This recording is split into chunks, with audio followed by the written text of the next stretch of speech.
Hey everybody, welcome to Surface Level, reading a community where Black and queer folks are fearless in thought and curious at heart. I'm one of your hosts, Damon, and today, Jordan, Tony, and I are discussing trauma porn and the commodification of Black pain. Do we view movies and shows centered on Black pain honoring the stories or profiting off the victims? Does critique of joy versus pain impede an artist's ability to simply share truth? This is Black Pain for Sale. Black Pain for Sale. All right. I just imagine somebody, Black Pain for sale. Black Pain for sale. Half off. Heavy. All right, heavy topic. Start with fun. So, okay. You know that Frankie Beverly made song Joy and Pain. Joy and pain. I like Sunshine and what? and rain. Yes. All right. For you. All right, now bust them up. Yes, this is my Tony. I'm channeling Tony Braxton. Braxton. All right. So today's game, it's themed off of joy and pain. So I'll represent scenarios, give you dual scenarios, and you tell me which one either brings you the most joy or the most pain. Okay. All right. So starting with joy. So an amazing first date with someone you've been talking to online, or an unexpected fun night with someone you met for the first time. Which brings you more joy? Jordan? Repeat the question. An amazing first date with someone you've been talking to online, Yeah. or an unexpectedly fun night with someone you just happened to meet out. I like the second one. Okay. An unexpected fun night with someone I just happened to meet out because I like spontaneity. Mm-hmm. Spice of life. So that to Little me, sazzle that on brings joy. Jordan. The first one. I knew that, yeah. Yeah. Mother said I've been putting in my planner, and we have to execute with the most joy. I'd say the second one. I love like when something just like sweeps me up. It's fun. Yeah. All right, Let's go with it. Pain. An argument with a friend, or a terrible review at work. Jordan. A terrible review. A terrible Don't mess review. with at mother's work. coins. I mean, I argue with friends all the time. That's par for the course. But a terrible review is not the norm for me. So that will probably really rip me up. Tony. Child, you don't have a license to review me. So an argument with a friend would bring more pain. Yeah. I'm gonna say argument with a friend. Just because like that can go real south, child. You know. Work, even if something goes bad, at 5 o'clock, that's where I'm leaving it. And we gonna sort it out on Monday. Whereas like Done. with a thing with a friend, I feel like I may carry that a little bit more. All right. So joy. What brings you more joy? A relaxing vacation or a vacation spent raging? Tony. And like a positive raging. You're not hungover, you're not hurting. Right. We went out every night and I just woke up feeling great every day. See, I like both of those.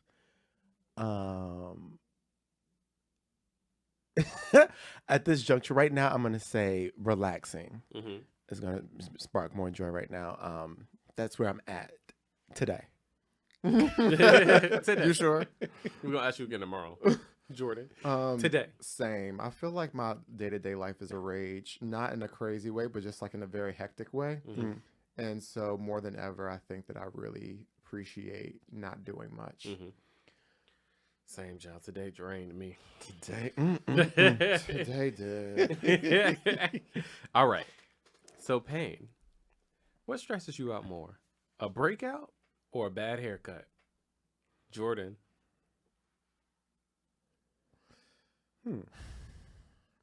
A breakout. Because what do when you have a breakout? Like I have hats if I have a bad haircut. You want to share with the class? oh, child. We need to do just a real A montage. montage. of the many hats of Jordan. It's like the episode when I think Tia did her hair on Sister Sister.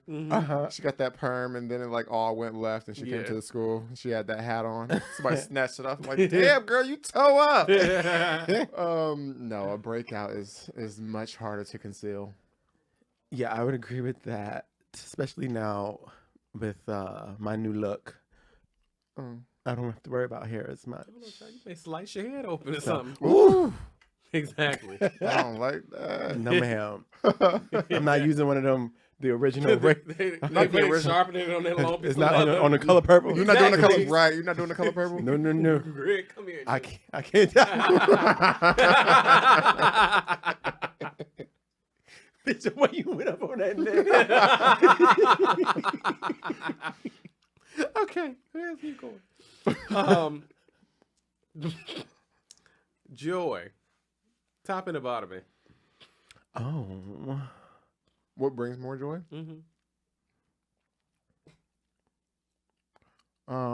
Probably these days bottoming because it happens less than I would like it to. Okay. Well, I almost said something that I don't know if it's true. Because I was going to say, yeah, but it is true. Bottoming requires more work, but also it's like topping is easy, and bottoming is like when you prepare yourself for that moment, joy, and pain. Well, look, it's not the destination; it's the journey. Yeah, you appreciate the destination so much more, and when you've gone on the journey. Yep, and we're gonna get there. Yeah. So yeah, I would say bottoming is probably. Well, I would like to correct the record of something I previously said on the podcast, and I'm gonna say flipping.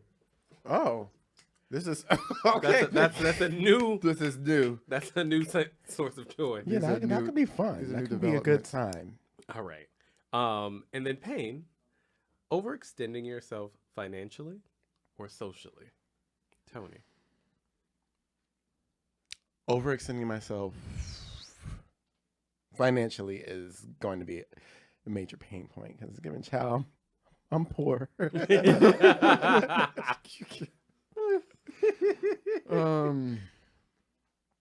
going to say socially for this moment that I'm in right now because I'm rich. No. It's just because the money replenishes. You can only, or I will only allow myself to go crazy financially to an extent. But socially, you never get that time back. That Saturday is just gone. And what were you doing? You have no clue. Something you ain't want to do. In the streets.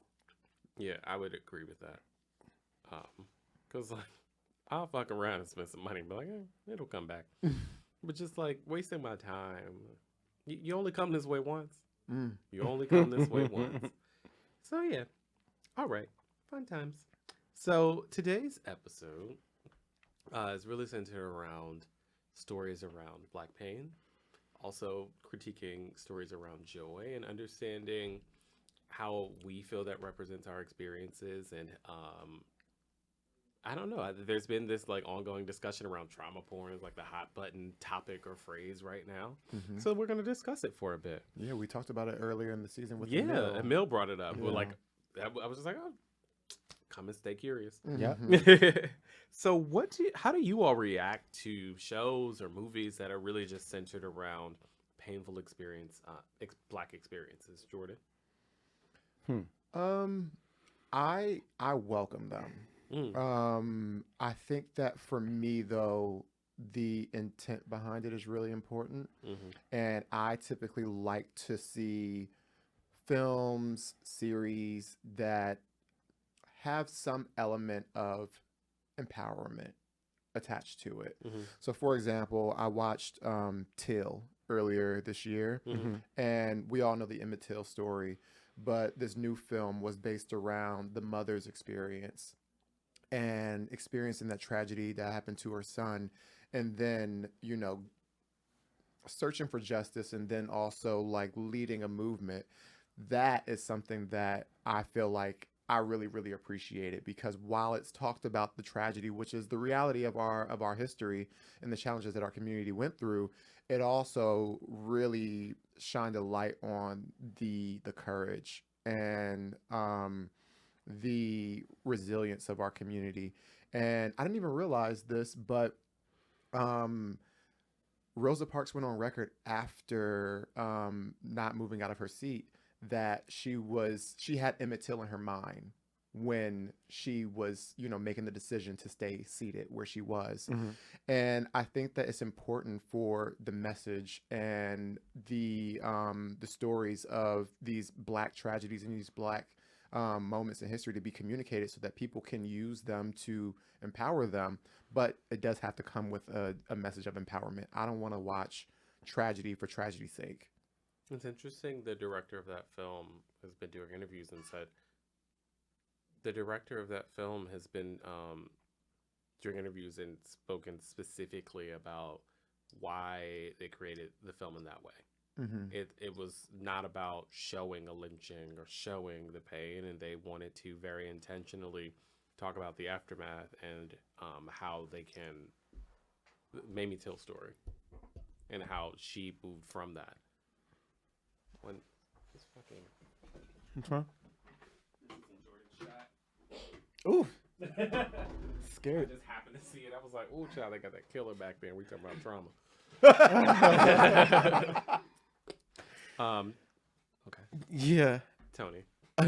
I feel like people get a little fatigued, right, when it comes to projects that are covering such important stories. Mm-hmm. But I do agree with the intentionality of the moment and how the director's choices, like those choices are really important in how you tell the story. Mm-hmm. And for me, I feel that it's important to have certain stories told because it's historical knowledge. And I think that there's a lot of like tragedy that happens, generally speaking, on a more broad scale outside of just like Black pain, where it's like these stories need to be told so that the point of, I think, history is like so that you don't repeat those things and people are aware of those things. So I tend to lean into wanting to consume that sort of content. And also if I need a break in a moment and a beat because it's given like, child, I ain't trying to cry today, then I don't watch it. And I can remove myself. So I when people go on these rants and like they go off, I'm just like, don't consume it. Like you have a choice, Right. a personal choice to not consume that content. And so just don't do that. Don't consume it. Yeah, I think that's. Oh, I don't know how I approach it. Like I'm typically I love to consume anything we're creating and telling stories, and sometimes I'm just like we got to do this slowly. Maybe when they see us is not for binging. It's for like I'll have an episode here and there, and I will get to the end of it, and I'm never watching it again, and that's also fine. But like the critique of it shouldn't exist because it's triggering. I don't necessarily think that holds water. Well, speaking of when they see us, how do we feel about the commercial success of series like the Dahmer series and When They See Us, etc.? And are they representing the commodification of Black pain or honoring the stories of these victims? You know, heavy side. Heavy side. right. I think two parts. It's about the spirit in which something was created and the intention behind it, I think are always really important. I did watch Dahmer, the whole thing. And I think a part of it was this delving into the mind of a, let's just say, sick person and maybe understanding the context behind how they grew up and why. And then the thing that I kept toying with in my mind is just like, who is that for? Like, if this is a person that created all this pain for all these Black lives and these Black families, like, what is necessarily the value in like this study of humanity of that person? And is it more valuable to spend more time on the humanity of victims and the specific stories and experiences they had, maybe not even in relation to him, so that they're not just the victims of this person, and now we are doing this case study on his whys, when like, what is his why for? What value is understanding that? to the experience of like the people that are still living that were connected to the victims of these people. And that was the thing where I'm like, I don't know the specific answer. But it was like you go back and forth. You're just like, people are complex, experiences are complex, and can experiences build to people becoming a monstrous human being? Maybe. And should art be created to spark that conversation? Also, maybe. But I just kept coming back to the why. Is this important? Is this helping victims and victim stories be told? Is this helping family members feel more at peace? Is this helping with, I don't know, like the safety of other people that may find themselves in this scenario and they're just like, this is a little weird. Maybe I should flee or something. And I couldn't get to a clear answer on that in my head, but like that was the thing that I kept toying with. Yeah. Jordan. So I didn't get through Dahmer. I watched one episode and it was just like a little bit, it was too much for me. And I think that with that series, in particular, like I looked at it from a media and entertainment standpoint as well, because I work in that industry. So I'm understanding like the type of projects that get greenlit and the type of projects that production studios and distribution platforms like Netflix are willing to put money behind, is because like, is it entertaining? And I felt like that piece of content was made for entertainment. I don't think that it clearly wasn't, because when the families of the victims didn't respond to being involved in the project, that didn't stall the project at all. So, you know, I think that entertainment was the priority here, and it wasn't an element of empowerment for, you know, a group that was marginalized and traumatized by that experience. And not only do I think that it commoditized Black pain, I think it benefited greatly from Black rage. You saw the backlash in the media that the series received from the Black community and our allies, and that rage contributed to more press headlines and more viewership. And Dahmer is now the second most watched series in Netflix history, like second only behind Stranger Things. And so it was one of those case studies where I was just like, I wish that there was a bit more consideration for the families that were involved and the communities that were affected by that. But I also understand the business, and that's the question, right? The commoditization of Black pain. When it comes to when they see us, it was a different feeling that I had from it. It was also a difficult to watch series. But I think what made me feel okay about it was the involvement of the Exonerated Five. The fact that the Corey Wise Innocence Project at the University of Colorado donations went up after that series aired. And also at a very critical time in our country's democracy, people were being told for the first time Trump's involvement with that case. And I think that had some level of impact in people's decision making towards, you know, who they decided to vote for president in that election. So I think that there was a lot of exterior factors that actually benefited the community that you saw suffering through the pain in that series. So I think that there was some good done surrounding the series if you felt like the series itself was too hard to watch. Yeah, but what was interesting for me is that the the Dahmer story was one that I had never heard anything about, this case, this person, what had happened. And there were so many other folks that were saying the same thing. Like, I had no idea that this happened. And so that's, for me, one of the good aspects of telling these stories is that there's so many people who just don't know it happened. And it struck so many conversations within the queer community about how we exist in certain spaces. And I personally was like, oh my goodness, me and all my friends are lucky to be alive. Right.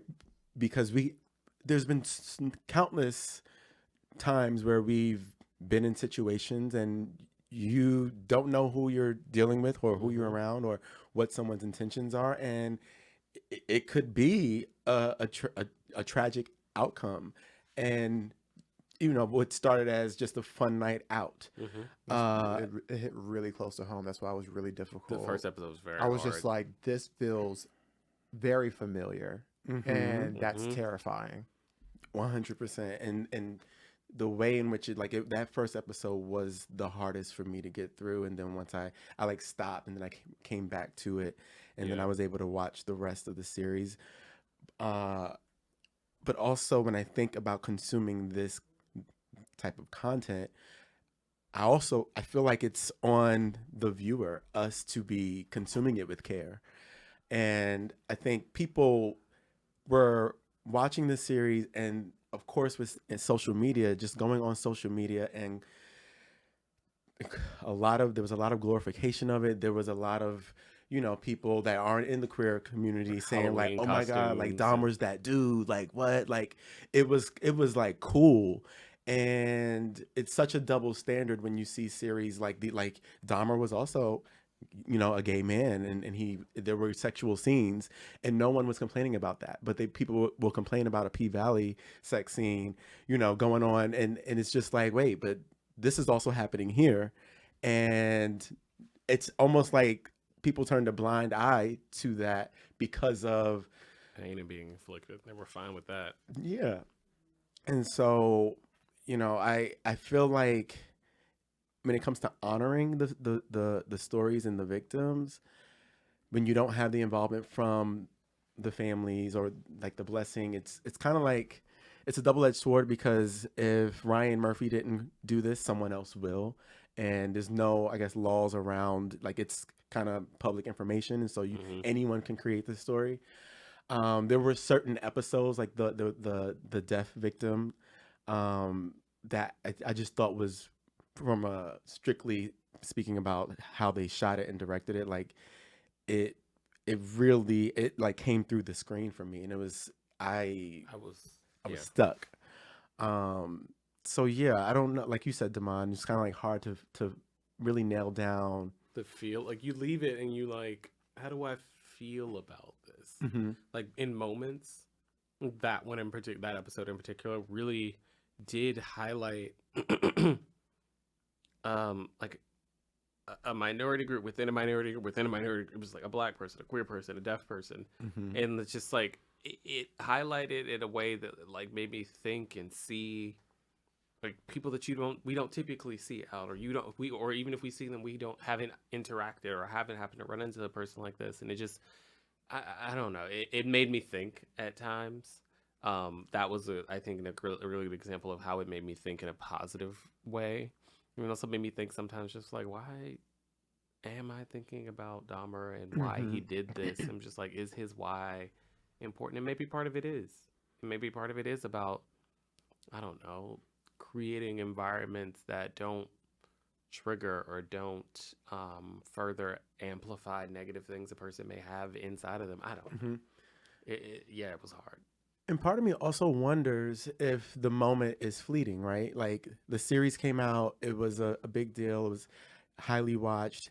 There was a lot of conversation that came from it. People feeling like they want to be more careful when they are going out and stuff, and looking out for the red flags and what have you.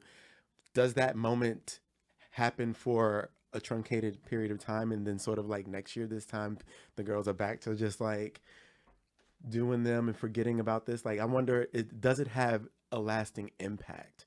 That's what I would hope, that people take it seriously and really maneuver these spaces differently and with more care for themselves and for the people that are around them. Because we know in New York City, there's stories going around about how just the club scene is really not as safe a space as we would like it to be. You know what I really didn't understand? I don't want to completely derail us, but like the one thing when I was watching it, and like he kept going back to the same space. And like the actual story, he didn't go to the exact same space over and over the way he did, but there was a location or like a community where he would frequent for his victims. And I kept being like, this is strange that like this, to me, it would be like if this white dude kept showing up at Trappy Hour, going home with different people every week, and they never came back. And nobody being like, that's strange. Like, that was the thing that really threw me off. And like, actually, to something that we were talking about in a different episode, I just think it's like beyond the craziness and the things that we can't control around dark-sided people. It's just like, let's just be more thoughtful about looking out for each other. Yeah. If you see some bitch, say something. Right. If this strange motherfucker is hollering at me and like something is going, tell me. Right. And I just think that like that level of care, like maybe that was the thing that I found triggering in a way. I was just like, I wouldn't ever want to be in a scenario where like Delon's character, he was just like seeing people just like, don't fuck with this dude. Like I always want to be that person. We're just like, yo, something's not right there. Be careful. Right. And I just want us to like look out for each other, and like maybe that is maybe the thing that's when we talk about things that stick with you. Like, that was something that stuck with me, being just thoughtful and trying to protect not just myself but like those around me when something feels off or wrong. So yeah, well, speaking of joy and pain, let's flip the conversation on its head and talk about a show like Abbott Elementary. And do we think shows like that, focusing mainly on joy, are doing a disservice to the stories of youth that shows like that represent? What do we think about that? I fucking love Abbott. Everybody loves Abbott. Like, that is such a great show, and I want to see Black creatives occupy every genre of entertainment. I want to see Black creatives in drama. I want to see Black creatives in comedy, in sci-fi, in fantasy, in animation, in horror. I want to see them everywhere. And I think that we can tell our stories and we can share our experiences in whatever tone we want. If you want drama, watch Lean on Me. You know what I mean? Like, how we get to Lean on Me? well, we're talking about students, you know, we're talking about youth and education system and stuff like that, you know. But like, if you want to look at the education system through a more serious drama lens, there's content for that. And I think that I love having the variety of being able to see our lived experiences in a lot of different ways and interpret it in a lot of different ways. And then on top of that, you know, I was really, really impressed with them taking a part of their marketing budget and allocating that towards underfunded teachers and giving them supplies. Nice. And so it goes back to my point about like when they see us. Like, I love when I see these films, series that bring awareness to something that's happening into our community or experience in our community, but also doing something outside of just giving us the entertainment, but something that's going to actually benefit the community that, you know, we're bringing awareness to. So as far as I'm concerned, Abbott Elementary can do no wrong. Like, I'm cheering them on to keep on going. Yeah.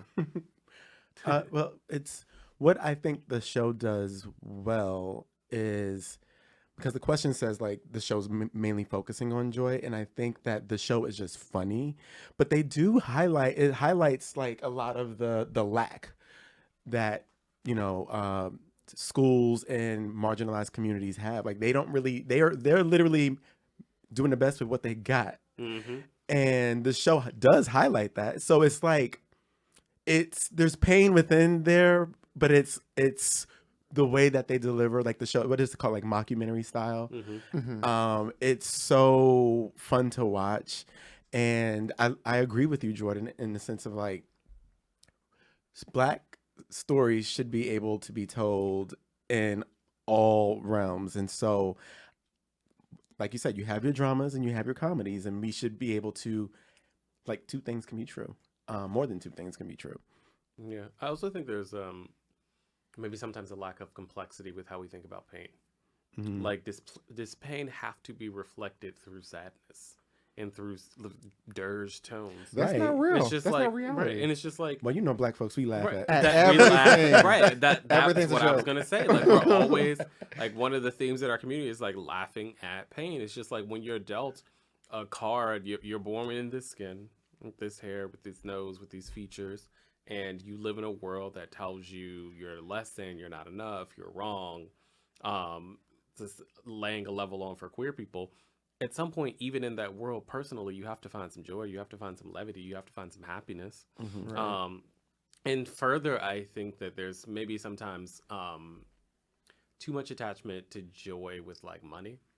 And in the do you sense that mean? like if we're talking about in Apple Elementary, it's highlighting a community of students who like are coming from environments in like Philly where like maybe kids don't have a bunch of money. Yeah. But it's just like having money is not the turnkey for all joy. No. Mm-mm. Like Because there- even wasn't there Most- an episode where Cheryl Lee Ralph's character Barbara. where she was like, I don't know if they like, basically she was like, my students don't need all that. Like they create, they use their imagination in my Yeah. classroom. Yeah.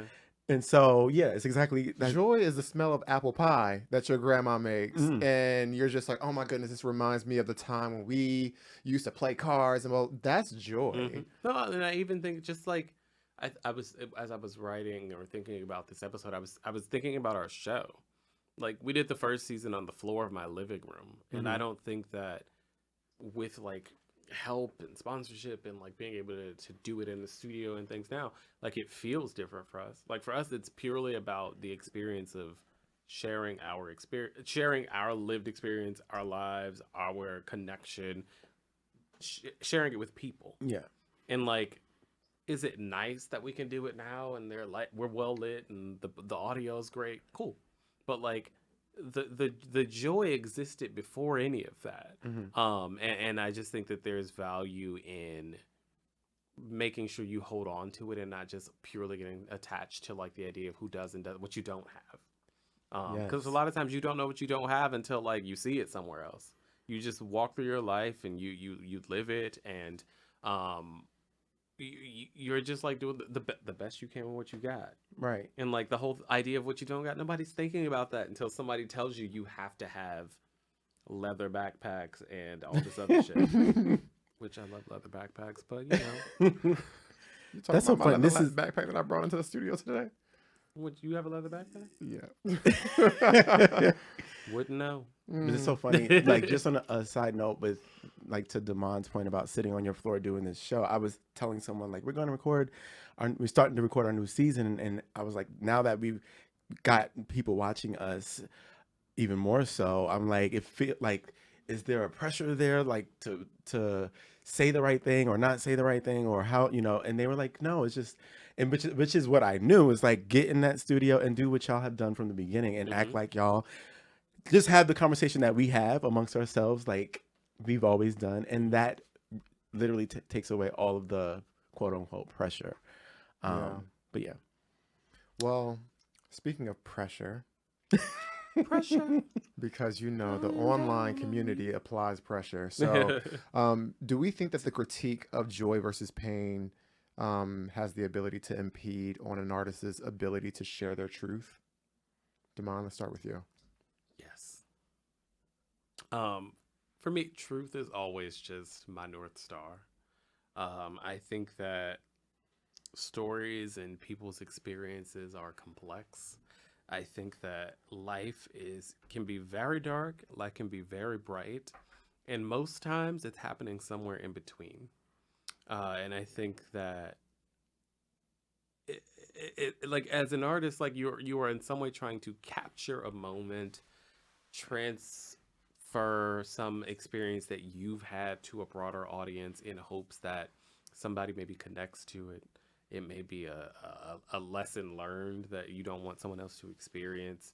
And I think that like this critique over just like, is it painful, is like too simple.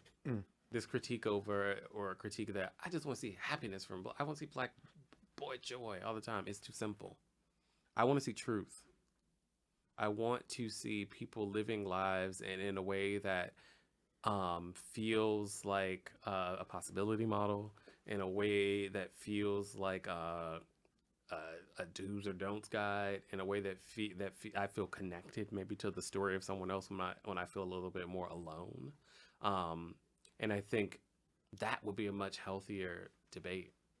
Like if we were just like, is this honest? Like as an artist, are you telling like the most amplified version of your truth? And in doing that, are you creating the best art? And are you helping the most people? And are you helping yourself in the most honest way? Because isn't that what we all create for? Like in some way, you're trying to help yourself and get something out of you that may be bubbling up and like creating stress or whatever it may be. But yeah, like that, for me, it comes down to truth and like not this like finger pointing around trauma and joy and pain and all these things. So Yeah, I mean, I feel like people should tell the stories they want to tell and sort of like block out that outside noise and create your art that, and however you intend on doing that. Because there's no way in no world now where you can satisfy 100% of anyone. And so if you're thinking about the critique, you can get caught up in that. And I hope that artists and people who are creators allow themselves the space to do the thing that they set out to do. And I just wish people, the consumers of said content, would give more grace. And I personally, like, I know we're all going to have an opinion on things and people are allowed to express that, but I always cringe a little bit when people are just like ripping something apart and talking about it from a sense of like, oh, this should have been like this and that should have been like that. Well, then you go. then you do it. Yeah. Like that, like literally. If you had a show, you would know what it takes to run one, but you don't. So that's my stance on that. I mean, I think that with social media, it's kind of like a breeding ground for successful anyone and everyone to share their opinion. Earlier this season in life, I kind of like to say like a critique with no credentials. It's bound to happen, but I have a slightly different opinion. I think that hearing what people have to say about a project is a great learning opportunity. Do I think that you need to take everyone's advice? I would never tell someone that they need to do that. I don't even think that that's a smart recipe for success. But I think that with how interconnected our society is through the internet and being able to be open to so many different thoughts, you may have the insight to maybe take a second look at something that you created that's problematic or hurting a community. You might not have seen that. That might have been a blind spot for you, because it's like, and I think that when there's a critique about, oh, is this too joyful and is this a lie, or is this too painful and this is traumatizing, like you can hear that information and decide for yourself what you feel like is useful and valid. But the way that I approach creating things is I do want to hear what people have to say. I do want to collect information outside of only what's going on in my mind and be able to create something that I feel like is going to resonate in the way that I want it to. And sometimes I feel like when I'm in a creative mode, I do have blind spots, and I think it's helpful sometimes. So is the critique going to go anywhere? No. People love yelling on the internet. But to you all's point, I think that you have to have the discernment as someone who's creating what's noise and what's valuable information. Right. Yeah. So that is all the time that we have this week. This season of Surface Level is presented by Moby, Mobilizing Our Brothers Initiative. If you enjoyed this episode, let's keep the conversation going. Let us know your thoughts and questions at surfacelevelpodcast.com. And remember, stay curious.